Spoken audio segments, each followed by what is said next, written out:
Ongole TDP నేత murder వ్యవహారం ఇంకా కొలిక్కి రాలేదు. నిందితులు అసలు భూమి మీద ఉండడానికి కూడా అర్హత లేదు అంటూ ముఖ్యమంత్రి చంద్రబాబు నాయుడు కామెంట్ చేశారు. వీరయ్య చౌదరి అంత్యక్రియల్లో పాల్గొన్న సందర్భంలో తెలుగుదేశం పార్టీ అధినేత చేసినటువంటి కామెంట్స్తో ఈ మర్డర్ ఎవరో రాజకీయ ప్రత్యర్థులు చేసి ఉంటారు అనేటువంటి అంచనాతో మాట్లాడినట్టుగా కనిపించింది. కానీ తీరా చూస్తే ఈ హత్యకు అసలు కారకులు తెలుగు తమ్ముళ్ళే అనేటువంటి విషయం బయటపడింది. దీంతో ఈ కేసుని ఎలా డీల్ చేయాలి అన్న దాని మీద ప్రకాశం జిల్లా పోలీసులు మళ్ళా గుల్లాలు పడుతున్నారు. ఈ కేసుకు సంబంధించినటువంటి వివరాలు అధికారికంగా వెల్లడించేందుకు కాలయాపన నడుస్తుంది. సరిగ్గా ఇదే సమయంలో మరొక తెలుగుదేశం పార్టీ నాయకుడి మర్డర్ జరిగింది. ఇది కూడా తెలుగుదేశం పార్టీ శ్రేణులే చేయించారు అనేటువంటి విమర్శలు వస్తున్నాయి. ఈ విమర్శలు, ఈ ఆరోపణలు కూడా ఆ మృతుడి కుటుంబీకులే చేస్తుండడంతో వ్యవహారం చాలా దూరం వెళుతున్నట్టుగా కనిపిస్తుంది. తెలుగు తమ్ముళ్లలోనే మొదలైనటువంటి విభేదాలు, ఆర్థిక లావాదేవీలు, ఇతర ఆధిపత్య వ్యవహారాలు మర్డర్ల వరకు సాగుతున్నాయి అనేటువంటి అంశాన్ని తెర మీదకు తీస్తున్నాయి.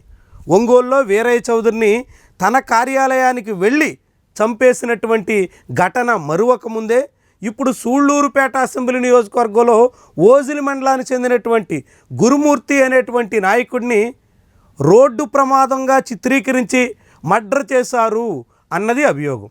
ఆయన రోడ్డు మీద బైక్పై వెళుతుండగా టాటా ఏస్ వాహనంతో గుద్దించి చంపేసి దాన్ని రోడ్డు ప్రమాదంగా చిత్రీకరించారు అన్నది మృతుడి తనయుడు గురుతే చేస్తున్నటువంటి ఆరోపణ.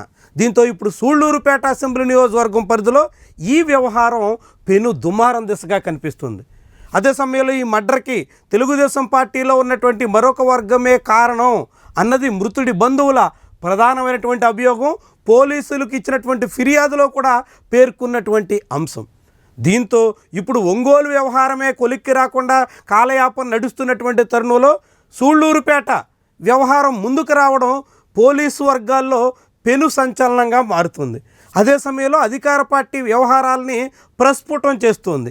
ఆధిపత్య పోరుతో తెలుగు తమ్ముళ్ళు ఎంత దాకైనా తెగించేస్తున్నారా అనేటువంటి అభిప్రాయానికి రావాల్సి వస్తుంది. ఇది చాలా ప్రమాదకరమైనటువంటి పోకడగా కనిపిస్తుంది. అధికారం వచ్చి ఇంకా ఏడాది గడవక ముందే అనేక చోట్ల తెలుగుదేశం పార్టీ నేతల మధ్య వస్తున్నటువంటి రాజకీయ, ఆర్థిక, సామాజిక ఆధిపత్య పోరులో ఇలాంటి మర్డర్ల పరంపర ఏ మాత్రం తగనటువంటి వ్యవహారం. ఇలాంటి వాటికి ఆ పార్టీ అధిష్టానం చెక్ పెట్టాల్సినటువంటి అవసరం ఉంది. పార్టీలో శ్రేణుల మధ్య, కార్యకర్తల మధ్య క్షేత్రస్థాయిలో వస్తున్నటువంటి విభేదాలు కావచ్చు, ఆధిపత్య పోరు కావచ్చు, ఎక్కడికక్కడ ఇలాంటి వాటికి చెక్ పెట్టాల్సినటువంటి సమయం ఆసన్నమైనట్టు కనిపిస్తుంది. అట్లాంటి వాటిని కాలయాపన చేస్తే అవన్నీ పెను ప్రమాదానికి, ఏకంగా ప్రాణాలు తీసుకునేదానికి కూడా వెనకాడనటువంటి దశకి దారి తీసే ముప్పు ఉన్నట్టుగా స్పష్టమవుతుంది. ఈ నేపథ్యంలో ఒకవైపు పోలీసు యంత్రాంగం లాండ్ ఆర్డర్ విషయంలో మరింత సమర్థవంతంగా వ్యవహరించడం అత్యవసరమైతే, అదే సమయంలో అధికార పార్టీ కూడా తన శ్రేణుల్లో వస్తున్నటువంటి విభేదాలు, సమస్యలు, పొరపచ్చాలు, అదే రకాల వ్యవహారాలన్నింటినీ ఎక్కడికక్కడ చెక్ పెట్టకపోతే మాత్రం పలు సమస్యలకి, అనేక వివాదాలకి, కొత్త తగాదాలకి దారితీసేటువంటి ప్రమాదం పొంచి ఉన్నట్టుగా వరుస ఘటనలు చెబుతున్నాయి.